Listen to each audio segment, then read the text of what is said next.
brethren, we come to you today with part 2 of the King of the North. A while back we did part 1 of the King of the North, and at that time we didn't have the different applications that we have today, and so we thought, well, we want to make this King of the North a little bit more clearer and use some more of these technology advances that we have to give you a little bit clearer and better understanding of this.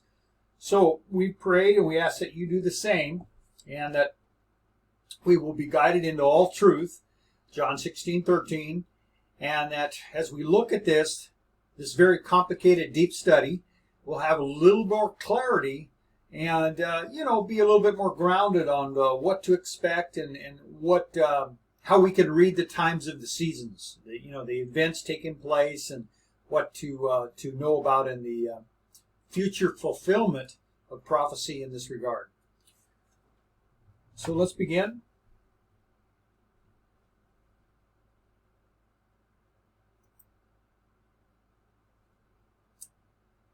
Okay, so what we're going to learn in this study is, what does inspiration say about the King of the North? We find the Bible speaks about him in Daniel chapter 11. His final destiny is found in the following: "And he shall plant the tabernacles of his palace between the seas and the glorious holy mountain, yet he shall come to his end, and none shall help him." Daniel 11:45. So we see that this King of the North has a very sad ending. He's going to come to his end, and he's not going to have any help, which means that he's basically going to be done for. And so this prophecy is yet future. And so we want to get into this pretty much and see what this is about. As we know, in our current situation, in the world, we're living on very uncertain times, and so the more that we can understand prophecy, I think the more secure we'll be. Okay, so how are we to identify who is the King of the North?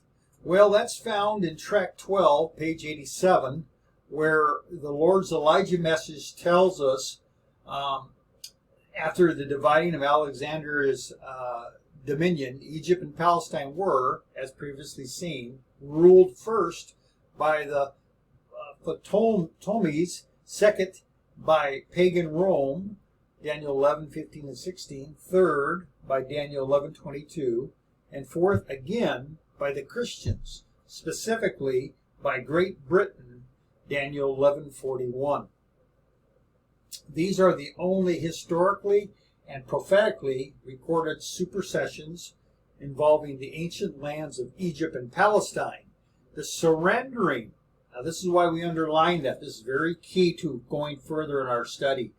The surrendering of these countries by one prophetic king to the other unmistakably identifies the King of the North. And the King of the South, from the time of the dividing of Alexander's empire to the present time, and leaves no room for doubt or for argument. Again, that's found in tract 12, page 87. So this is a very, very big key, brothers and sisters, that we need to remember.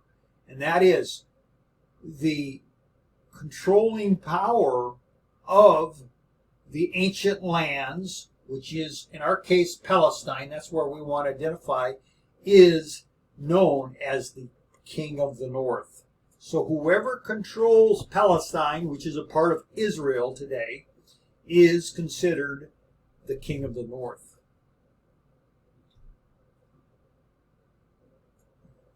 So what does the Spirit of Prophecy and the Rod say about this King of the North? Well, one of the earliest records of the knowledge of this King of the North is found in the following, and that's a Word to the Little Flock, one of the earliest SDA publications, in which Sister White says, "I saw all that would not receive the mark of the beast and of his image, in their foreheads or in their hands could not buy or sell. I saw that the number 666 of the image beast was made up. Page 19. Michael is to stand up at that time that the last power in chapter 11 comes to his end, and none to help him. This power is brought to view in Revelation 13:11 to 18. His number is 666. And that's found in the Word of the Little Flock, page 8 and 9. So we're continuing. It says, the above explains that the two-horned beast is the only one to whom the number 666 belongs, and that this beast of Revelation 13:11, 18, and the king of the north of Daniel 11:45 are the same power. Therefore, the nation represented by this particular beast and the king of the north, or the man who is to be the head king of that nation in the time when the image beast, the two-horned, enforces the worship of his image, whose image is nothing less than the thing he made, are to make a likeness of the religio-political system of the beast before him, the leopard-like of Revelation 13:1 to 10. That is, a likeness of the papal system in the period before the leopard-like beast received his deadly wound. As the fulfillment of this prophecy is yet future, we cannot now tell who will then be the head, king of the north, of this prophetic nation, modern Babylon, that is symbolized by the two-horned beast. And this very, very good quote, brethren, is found in Symbolic Code, Volume 2, Number 1, page 8. So we underlined something that we wanted to note right away as we start our study, is that here, the spirit of prophecy, as the rod explains, is speaking of the Daniel 11:45 king of the north. At a time, it says, in the time when this image beast, the two-horn, enforces the worship of his image. So we want to make that clear, that spirit of prophecy places the United States two-horned beast as this king of the north during a certain time. We want to remember this now as we go forward. This is going to be very key.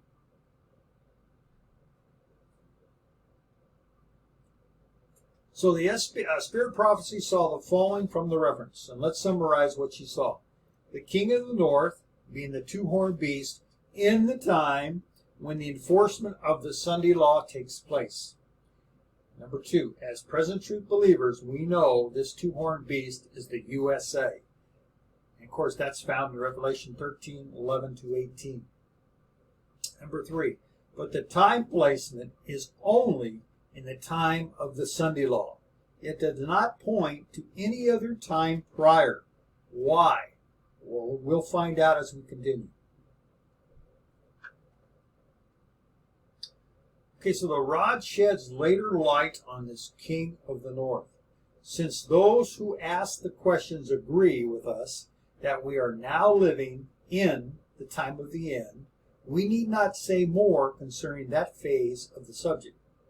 But we do need to have them tell us which power at this particular time, in the time of the end, has added the glorious land, Palestine, Egypt, and other countries to his empire. The answer that anyone can give is that Great Britain took these from Turkey and has virtually ruled them ever since. Plainly then, during the time of the end, Great Britain is the king of the north, and Turkey is the king of the south.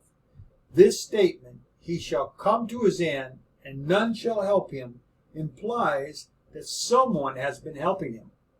And the world knows that it has been the United States of America. We therefore find ourselves living in between verses 44 and 45 of Daniel 11. This reference can be found in 1 TG number 4, page 23 to 24. So, here we want to say that, as you can see, the underlying portions there are key, that the rod message tells us that we are indeed in the time of the end, and that during this time of the end, Great Britain is the king of the north. And then it identifies the United States as being the king of the north's helper. Okay, so this is very, very interesting and clear to understand at this point of our study.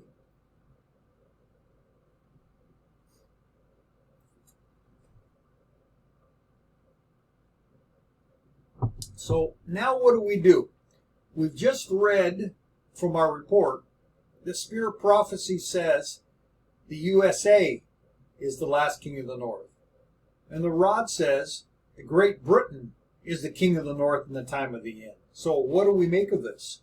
Well, let's remember first, the rod says that the identifying factor is the surrendering of the Holy Land to a controlling power, a nation, which is what identifies the king of the north.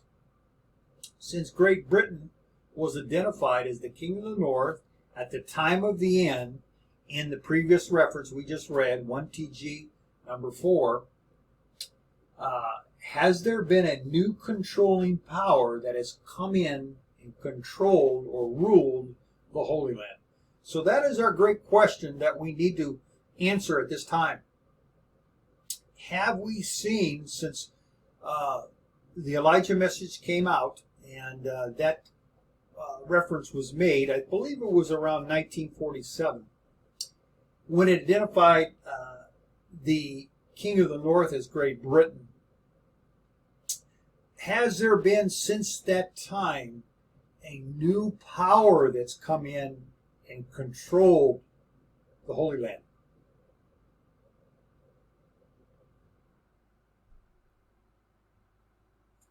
The answer is no. Today, the United States remains the main, quote, help to the current king of the north, as spoken of in 1TG number 4. The U.S. supports Israel in many ways. For instance, they do the financial support of Israel, they do arms support of Israel, they do intelligence, they pass back and forth our CIA with the MIA, I believe it's called, with Israel. So we do a lot of intelligence sharing and help. We help in many ways in this regard. And we do many products and trade and so forth in helping Israel as well. So, if the United States is not now the king of the north, so who is the king of the north now? That is our next question.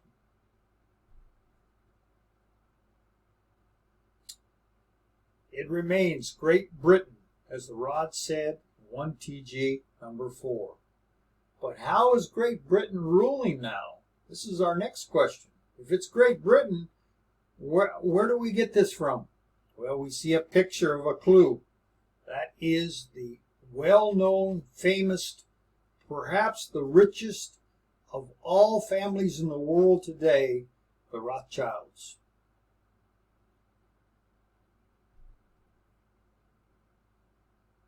So who are Great Britain's rulers today? Well, it started way back in the 1700s when Mayer Amschel Rothschild said the following: "Permit me to issue and control the money of a nation, and I care not who makes its laws." This was one of the beginning Rothschilds, one of the famous heads of the dynasty at that time.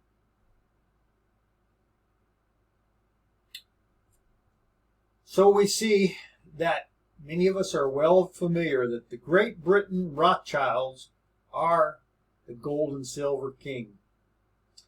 And it says in Daniel 11:43, "But he shall have power over the treasuries of gold and of silver, and over all the precious things of Egypt." As regards to the United States, let's read this very important truth. As of May 1, 2020, federal debt held by the public was $19.05 trillion, and intergovernmental holdings were 5.9 trillion, for a total national debt of 24.95 trillion. So when we understand that the King of the North is identified in Daniel 11:45 as having power over the treasures of gold and silver, that cannot apply to the United States right now. In no way, shape, and form.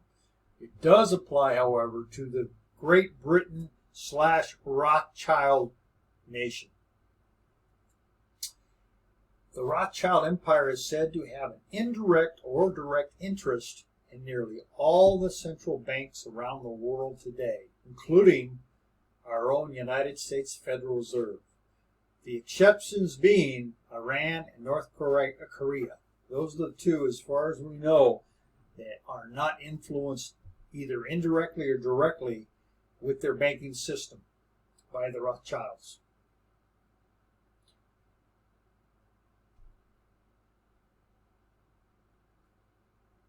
Okay, so if we understand that Great Britain is now continue to be the ruler, as Inspiration told us in the prior references, how can we understand that today? Well, let's go into a little history here, and we'll understand it from a foundational point of view. In 1899, Great Britain and the Rothschilds began their interest in the Holy Land through their Zionist Federation of Great Britain and Ireland. If you'd like to see more about that, you can go to Wikipedia and just look up the report called Zionist Federation of Great Britain and Ireland. And later, the Great Britain Rothschild involvement focused on the 1917 Balfour Declaration. It was a declaration between Great Britain's Foreign Secretary Arthur Balfour and Lord Rothschild. And you can again see the Balfour Declaration information from Wikipedia. Wikipedia, as we well know, has great reports on certain subjects and topics and so forth. So we suggest that if you want to learn more about this, certainly go on those reports, and you'll see more in-depth explanations about this. From that time, we're talking about from 1917, the main power and control of the Holy Land has been Great Britain / Rothschilds. Just as the Rod said, Great Britain is identified as the King of the North at the time of the end, 1TG number 4. The British Mandate of 1914 to 1948 was indoctrinated and the controlling force of Palestine and Israel, Holy Land. Then in 1948, the nation of Israel was formally established. Specifically, the date was May 14, 1948. But the Great Britain Rothschild involvement did not cease. So once this nation came into being, we can't for a moment think that the Rothschild Great Britain country just brushed their hands off and says, okay, we're done, take over from here. No. We have to be logical thinkers, close reasoners. And today, the Zionist-led Israeli government is controlling the country's affairs. Thus, the Holy Land is still controlled by Great Britain / Rothschild underground government.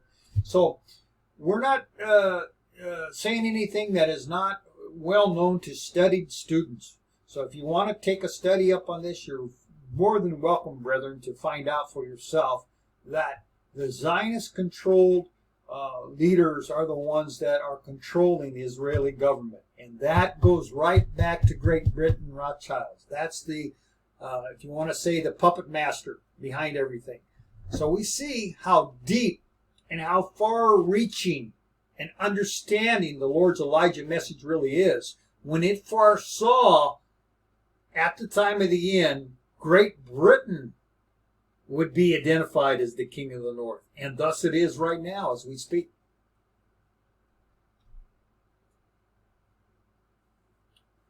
But now we have an interesting twist in the story here. In the report, we need to address the following. What do we make of the spirit of prophecy saying the last king of the north shall be the USA. So we were at a quandary here. We know in the very beginning of this report, we show that the rod confirmed what the spirit prophecy said, and that was that Daniel 11:45 applies to the two-horned beast. Well, that's the United States. So how do we make this come together? Because it seems like some type of contradiction or confusion. Well, as we go further, we'll get our answer.